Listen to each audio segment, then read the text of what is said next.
Hey there, Agile adventurer. Just a quick question. What if, for the price of a fancy coffee or half a pizza, you could unlock over 700 hours of the best Agile content on the planet? That's audio, video, e-courses, books, presentations, all that you can think of. But you can also join live calls with world-class practitioners and hang out in a flame war-free and AI slop-clean Slack with the sharpest minds in the game. Oh, and yes, you get direct access to me, Vasco, your Scrum Master Toolbox podcast. No, this is not a drill. It's the Scrum Master Toolbox membership. And it's your unfair advantage in the Agile world. So if you want to know more, go check out scrummastertoolbox.org/membership. That's scrummastertoolbox.org/membership. And check out all the goodies we have for you. Do it now. But if you're not doing it now, let's listen to the podcast. Hello, everybody. Welcome to our Wednesday, our coaching episode this week with Steve Martin. Hey, Steve, welcome back.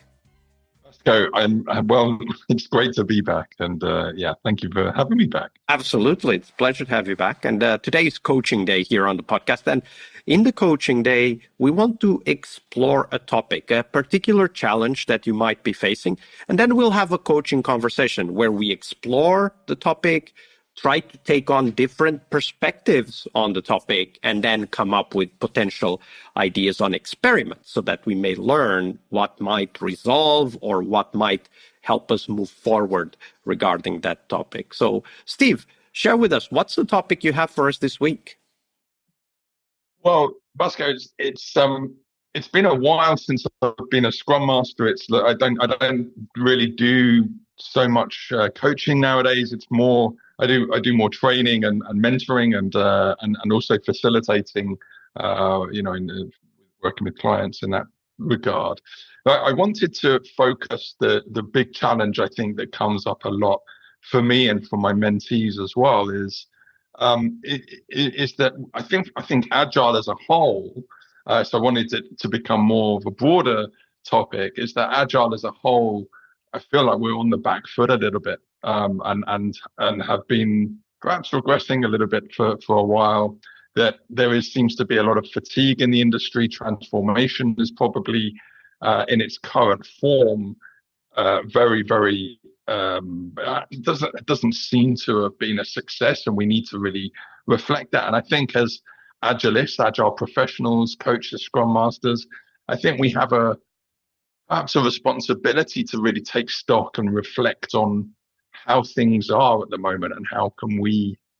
I think that's a very good point, and I agree with you. As participants in the industry, we definitely have the responsibility to evaluate our contribution and if it has moved the industry forward or not. But let me put another idea forward. So I agree with what you said, but there's also this other perspective that I want to look into together with you, which is the idea that our industry, software industry specifically here I'm talking about, is moving forward.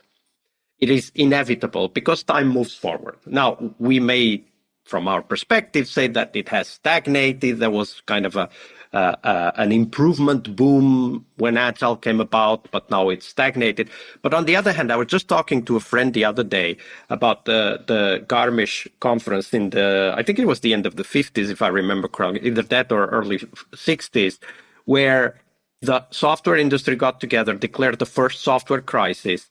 And at that time, the topics of the time were, among others, should we use assembly language or high-level programming languages? And when I look at that historical context, I can't help but think that maybe we are at that level right now, right? Like this Agile did or didn't do something for the industry is a little bit like, should we use assembly languages or high-level programming languages? It's quite clear, for me at least, that Agile did have a very positive contribution to our industry, but it is also very clear that one single movement can't change the whole perspective of an entire population, right?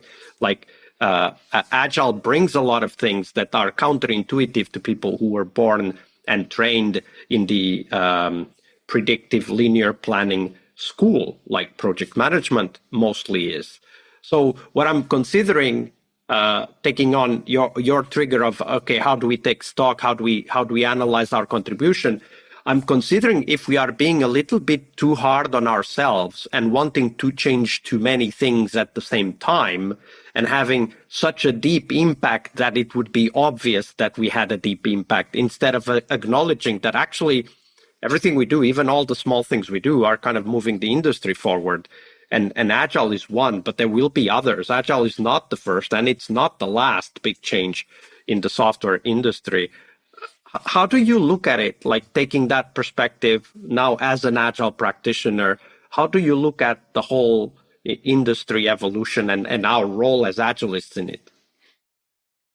Yeah, well, I mean, it's a great way that you framed it there, and I totally agree. I think we're at I don't think we're at a complete crossroads. I feel that we have reached a point where, I mean, look, we preach that we should be reflective and retrospecting continuously, right?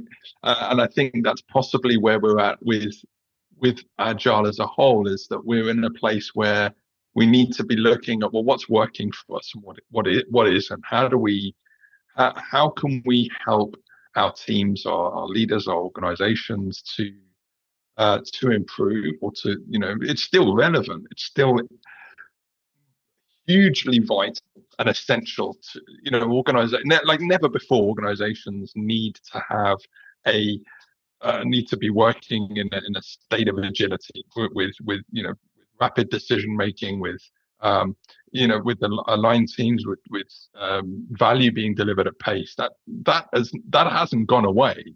What we're facing with is still a big challenge of having to work with organizations who perhaps have maybe feeling a little bit fatigued by the way that we've implemented it, or tried So to let, implement let it. me take you back to the Monday episode. You remember the Monday episode where you were talking about the idea of meeting people where they are versus wanting them to come towards you.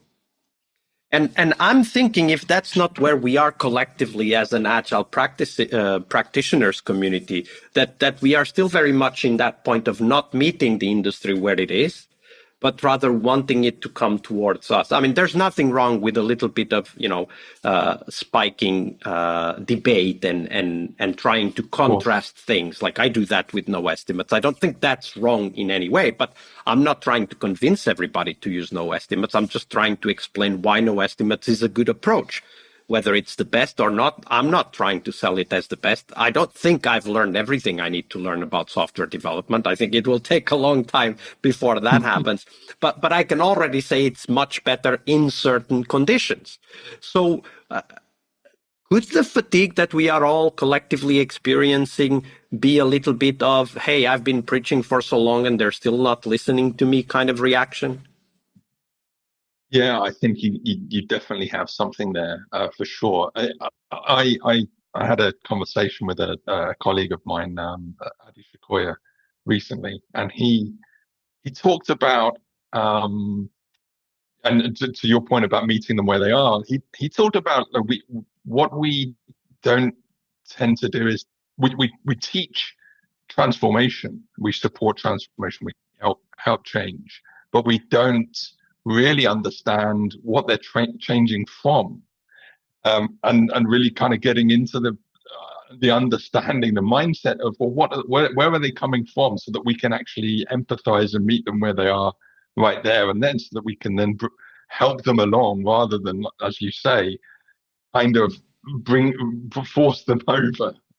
So there's one tip that I use all the time. Like when I join a team, I have a good idea of what might help, but I never start with that, right? Like I always start with, where do you want to go? And it's perfectly okay to say, hey, you want to continue to do things in a way that keeps you stuck where you are. That's fine. I'm just not part of it, right? Like you can continue to work, because the first thing that kind of strikes me when working with a team is if they think they have nothing to improve, yet they still complain about many things. And those two things are never together, right? Like if you can complain about something, there's something to improve. If you are not complaining, then you might have an argument that everything is fine. So what I'm saying is maybe we need to start stepping back from helping people that don't want to be helped. I know this sounds so obvious when you say it like this, but why would we want to help teams that really just they wish to be let alone? They wish to continue to work in the same good, quote unquote, old ways that they've always worked. I've seen many clients where some of the teams didn't really want to do predictable, regular releases to market. They wanted to work alone and release once a year. Of course, the company didn't want them to do that, but the team wanted to do that. And I wasn't going to be the one telling them, oh, yeah, no, we can't do that. No, that's up to them and their manager to handle it, because there's so many other teams that already want to move to this incremental, adaptable way of delivering software. So I'm thinking, like, are we, meaning as an Agile community, actually pushing ourselves to that depressed state of trying to change everything against their will? Yeah, it's a good point. And we're talking about sort of beyond the team as well. But there's a great quote. A wise person once said, I can't remember who, but someone said that when the student is ready, the teacher will appear, right? And it's relevant in any walk of life, really. But for me, I think you're right. I think there's an element of force feeding. I talked in the previous episode about my learnings around trying to be purist and things. But I also feel that the messaging initially as to, and the lack of sponsorship, lack of buy-in has been a problem, and we're almost on the back foot before we started. So when we're working with an organization, I think it's time to change the plan, right? I'm just thinking, right? Like we've been saying this to teams so often that, when you can't deliver, maybe it's the plan that needs to change, not what you're doing. Yeah. And maybe that's for us as well. Like transformation used to work. Maybe there's an argument out there that maybe says it didn't. But in any case, let's just take that as a potential positive, that it did work. Transformation did work at some point. I've seen it working, at least in some cases. But maybe now that's not the vehicle.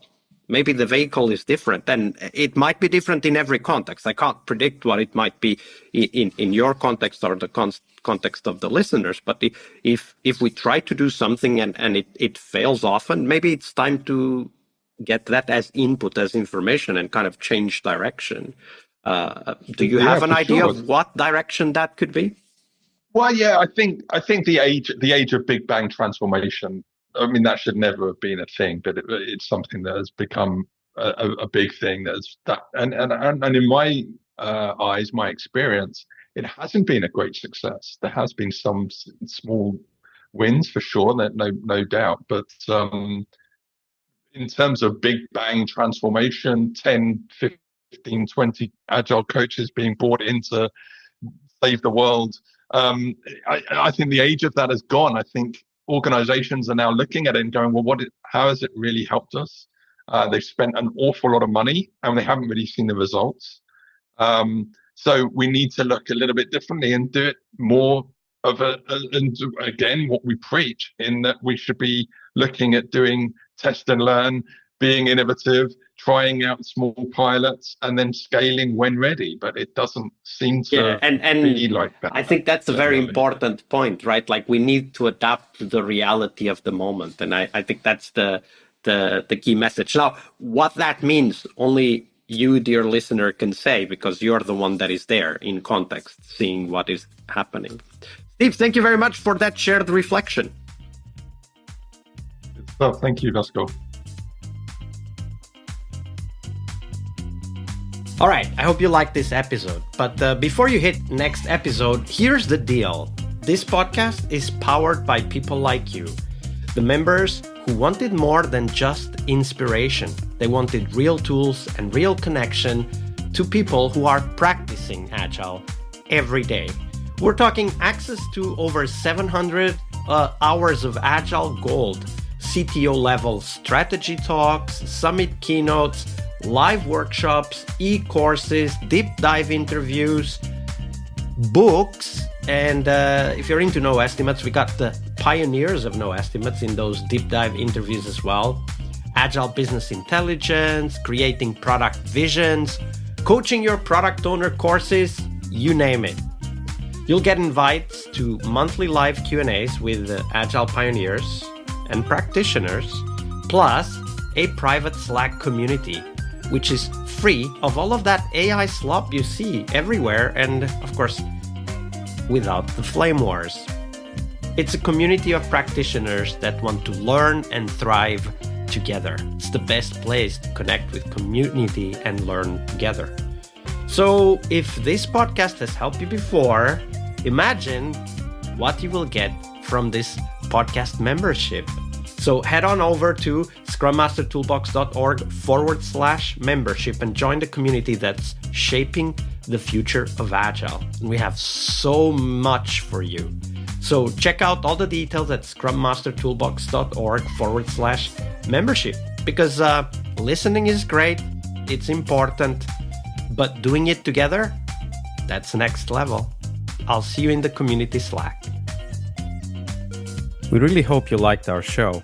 And if you did, why not rate this podcast on Stitcher or iTunes? Share this podcast and let other Scrum Masters know about this valuable resource for their work. Remember that sharing is caring.